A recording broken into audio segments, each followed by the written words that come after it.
Algumas cidades tinham a maior bola de feno, ou uma roda de queijo enorme, ou uma cadeira capaz de acomodar um gigante. Outras, cachoeiras lindas, ou cavernas cintilantes repletas de estalactites ou morcegos que dormiam debaixo de uma ponte. Mas Fairfold tinha um menino no caixão de vidro. Fairfold tinha o povo.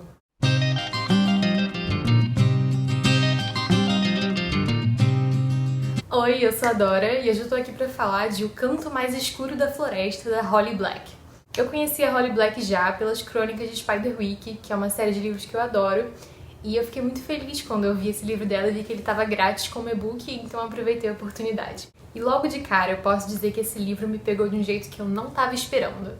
O livro conta a história da Hazel e do Ben, que são irmãos e vivem em Fairfold, que é essa cidade que coabita com seres mágicos. E no início parece muito uma daquelas histórias que aparentemente tudo tá normal, até chegar um momento em que as coisas mágicas começam a acontecer, mas logo você descobre que na verdade Fairfold nunca foi uma cidade normal. Fairfold é conhecida até mesmo no ramo turístico como uma cidade que tem essa fantasia. Então muitos turistas vão lá na esperança de conseguirem ver uma fada, conseguirem ver uma bruxa, conseguirem ver um ogro, e são esses turistas que agem como idiotas que acabam sofrendo com as pragas e com as peças que esses seres pregam. Esse era meio que um acordo tanto não dito quanto dito entre os moradores de Fairfold e o povo, que o povo não faria mal àqueles que nasceram e vivem em Fairfold. Só que, para a história ser boa, óbvio que isso tinha que começar a acontecer. Então, alguns moradores da cidade começam a ser achados mortos ou até mesmo desaparecidos. E a Hazel e o Ben percebem logo de cara que chegou o momento da verdade. Isso porque a Hazel, principalmente, vinha escondendo muitas coisas das pessoas ao redor dela. Então temos eles dois, os irmãos, como os personagens centrais, mas também um outro personagem super importante, que ele é mais importante pela visão que os outros têm dele e pelo que ele representa do que por ele em si, é o Príncipe do Caixão, que você pode até lembrar que eu já mencionei ele aqui na abertura do vídeo. Basicamente, num ponto da floresta, um príncipe com chifres, ou seja, uma criatura mágica, estava preso e aparentemente morto num caixão de vidro. E as pessoas já se acostumaram com isso, porque ele estava lá há décadas, e gerações. Então as pessoas faziam festa em volta dele, cantavam, ficavam ali como se ele não estivesse realmente ali. E todo mundo que tentava quebrar aquele caixão de vidro não conseguia, e se tentasse quebrar no dia seguinte ou na mesma semana ia sofrer alguma coisa ruim. Ou a pessoa ia parar no hospital, ou alguém próximo dela ia se machucar. Enfim, já fica bem óbvio com isso que tinha algo especial naquele caixão e naquela pessoa ou ser mágico que estava ali. E uma coisa que eu gostei muito do livro foi que a autora reencenou e reaproveitou alguns contos de fada e contos mesmo, já bem conhecidos, de uma maneira muito envolvente e que cabia muito bem naquela história. Porque nem sempre cabe, Às vezes você vê uma referência e você fala que referência! Mas não acrescentou em nada pra história. Não é o caso aqui. E talvez a referência que mais me conquistou dentro desse livro foi a do flautista de Hamelin, que tem muito a ver com o personagem do Ben, que é um personagem que ele foi tanto abençoado e amaldiçoado quando criança, porque a mãe dele teve um encontro com uma fada e desenhou a fada e tal. E aí ela falou que ela tinha medo de o filho não puxar esse lado artístico e tal. E a fada falou: não se preocupe, eu digo aqui, portanto, que seu filho não conseguirá fugir da música. Mais tarde na história você descobre que quando ele toca, ele tem um efeito sobre as pessoas que escutam. E não só sobre as pessoas, como sobre os seres mágicos. E é aí que começa a realmente entrelaçar a história dele com a da Hazel e com as coisas que a Hazel esconde. Porque, honestamente, no início do livro a Hazel só parece um pé no saco, sabe? Uma pessoa que não sabe o que quer fazer, que não tá nem aí, e que ia ser uma daquelas personagens que ia falar: ai, a minha vida é tão normal. Mas pelo contrário, a Hazel fala tipo: caraca, só queria que a minha vida fosse normal, porque ela sabe que ela tá envolta numa loucura e numa cidade que já é muito louca. Então a Hazel, felizmente, subverteu as minhas expectativas e tinha, sim, uma história interessante pra contar. E uma coisa que era central nas Crônicas de Spiderwick voltou nesse livro, que é a questão da comida das fadas. Ainda que nesse livro não tenha voltado com tanta força. Como eu li Crônicas de Spiderwick anos atrás, aquilo tava na minha mente. Assim que eu vi essa menção novamente, eu fiquei: ahá, eu sei do que você tá falando. E se você não sabe, toda essa questão da comida das fadas é porque se um humano provar a comida das fadas, nada mais vai ter um gosto bom. Tudo que ele comer depois disso vai ter um gosto de cinzas. Então isso leva as pessoas tanto a ficarem extremamente deprimidas quanto a enlouquecerem em busca dessa comida. Só que a Hazel e os moradores de Fairfold já estavam avisados de tudo isso. E sabem das regras, sabem que não devem agradecer o povo, porque o povo não gosta de agradecimentos, e sabem também que volta e meia devem deixar alguma oferenda, usar talismã. Então eles crescem com essa cultura toda da magia e da fantasia ali na cidade. E outro personagem interessante e que felizmente não era babaca, foi bem desenvolvidinho, foi o Jack. O Jack, ele é o melhor amigo do Ben e também é o irmão do Carter.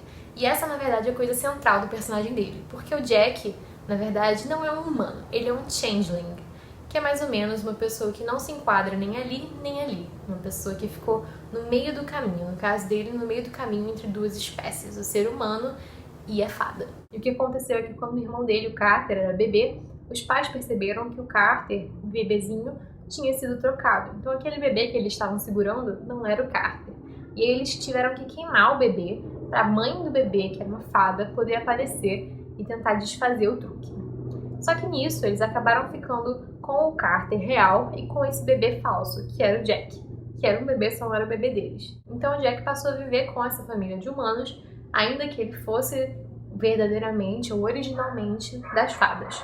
Ele cresceu nessa vida, tentando se adequar às regras humanas, à convivência humana e ao ensino médio humano, enquanto no fundo ele sabia que existia algo diferente nele e ele também tinha vontade de conhecer nem a ancestralidade dele, né? Só a origem que ele tinha. Uma coisa que me confundiu um pouco na história foi a cronologia, porque a partir de certo ponto da narrativa você começa a ter na narrativa as memórias e as coisas que já se passaram com a Hazel e com o Ben. Só que ao invés de eles começarem com, sei lá, as coisas de quando ela tinha 6 anos, pra depois 7 e blá, volta pra 11 anos, aí depois 16, e aí 16 e 11, e não segue exatamente uma cronologia que eu tava esperando. E não que isso tenha sido ruim, mas me deixou um pouco confusa às vezes, tentando entender em qual parte da vida aquela coisa realmente tinha se passado. E outra coisa também importante notar é que o livro é narrado em terceira pessoa. E a Hazel é a personagem principal e a que a gente acompanha na maior parte do livro. Só que, em alguns capítulos, ocorria uma mudança narrativa. Então, às volta e meia, a gente conhecia um pouco mais da história do Jack ou do Ben, sem ser pela narrativa da Rachel. Isso foi um recurso que poderia ter funcionado melhor, na minha opinião, se tivesse durado mais capítulos, porque quando você só tem apenas um respingo de um personagem aqui e ali, no momento que nem é assim tão crucial para a história, fica um pouco confuso. E eu acho que ainda mais com o narrador sendo em terceira pessoa, dava para ter incluído essas memórias, essas coisas que eles apresentaram de outras formas. Eu não senti que eu precisava ter a visão do Ben sobre o que estava acontecendo na vida dele, sobre o garoto dos chifres para entender o personagem.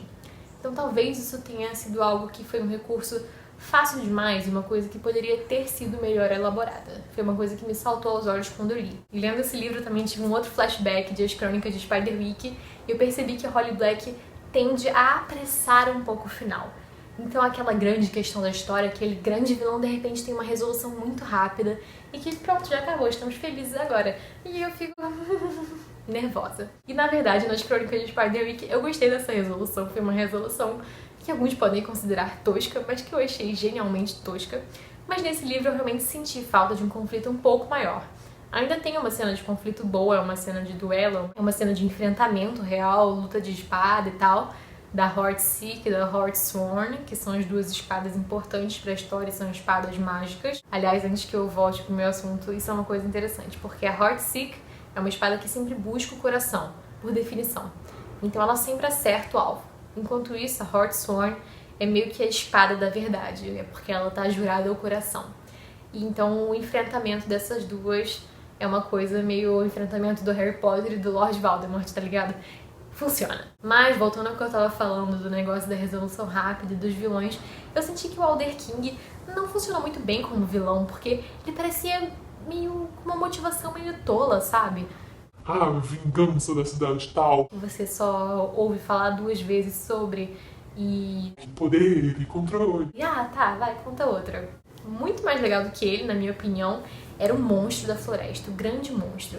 E quando esse monstro finalmente apareceu, eu achei a construção dele, ou melhor, dela, muito interessante. Porque a primeira aparição dela não é algo que é visto pela maioria das pessoas, mas é algo que é sentido. Porque no meio da escola, de repente, todo mundo começa a chorar. E chorar de, assim, de se bater e de arrancar o cabelo. E é um choro muito doloroso e sofrido, que tem tudo a ver com aquela monstra. E aí depois a Hazel vai percebendo que tem um musgo subindo pelas paredes em que as coisas estão ficando verdes, que as pessoas estão com terra na boca. Então tem uma coisa muito forte relacionada à natureza daquele monstro, daquela monstra.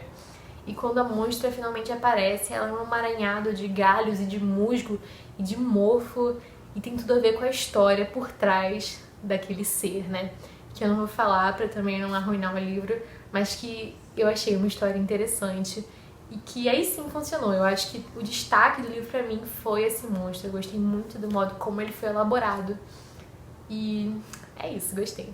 Esse livro foi um livro que veio no momento certo pra mim. Eu tava precisando de uma fantasia, eu tava precisando de uma história bem escrita que me tirasse um pouco desse mundo, me levasse pra outros mundos, com outros seres e com magia. Então ele veio exatamente quando eu tava precisando. E foi um livro que eu não consegui largar.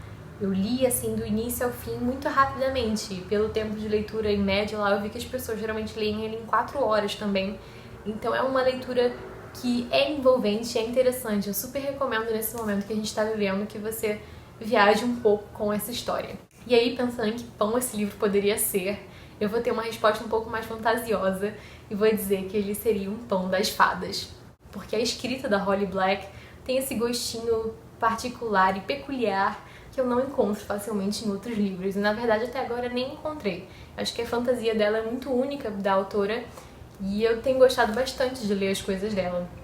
Então, sim, ele é um pão das fadas, por assim dizer. Não que você não vá conseguir ler outro livro depois desse, de outro autor, porque também não é tão extremo, mas justamente por esse fator único do gostinho do livro, eu classifico ele assim. Então, muito obrigada por assistir, deixe seu joinha, se inscreva, que isso é super importante pra me ajudar aqui no canal. E a gente já tá crescendo, a gente já tá o quê? Com mais de 200 inscritos, aqui pra mim é muito bizarro, pode ser um número pequeno pra YouTube e tal, pra redes sociais, mas eu acho incrível. Então, obrigada e vamos juntos por aí. Até mais!